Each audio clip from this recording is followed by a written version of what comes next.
স্থানীয় সময়ে বৃহস্পতিবার যুক্তরাষ্ট্রের ওয়াশিংটন ডিসির বাংলাদেশ দূতাবাসে মহান স্বাধীনতা ও জাতীয় দিবস উপলক্ষে অনুষ্ঠানের আয়োজন করা হয়। যোগ দেন বিভিন্ন দেশের রাষ্ট্রদূত, কূটনীতিক, যুক্তরাষ্ট্র সরকারের প্রতিনিধি ও প্রবাসী বাংলাদেশিরা। অনুষ্ঠানে প্রধান অতিথি হিসেবে উপস্থিত ছিলেন দক্ষিণ ও মধ্য এশিয়া বিষয়ক সহকারী মার্কিন পররাষ্ট্রমন্ত্রী পল কাপুর।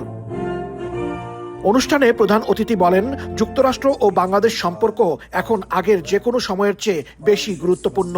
এছাড়া ওয়াশিংটনের স্বার্থ সংশ্লিষ্ট কোনো কিছু নিয়ে ঢাকার উপর চাপ নেই বলেও জানান তিনি। Bangladesh and the United States have just such a mutually beneficial relationship, and those benefits are growing. As a result, the U.S.-Bangladesh partnership isn't just important for our two countries, it's essential. দুই দেশের ব্যবসা বাণিজ্য, জ্বালানি, কৃষিপণ্য, নিরাপত্তা সহ সহযোগিতার বিষয় নিয়েও কথা বলেন পল কাপুর। জানান, উন্নত প্রযুক্তি সহায়তার প্রস্তাব দিয়েছে যুক্তরাষ্ট্র, যা স্বাধীনভাবে ব্যবহার করে সার্বভৌমত্ব সুরক্ষায় কাজে লাগাতে পারবে Bangladesh. Evolved into cooperation on issues like health, education, disaster response, and economic growth. Today, we engage each other across a wide variety of domains: security, trade and investment, governance, regional diplomacy, the list goes on.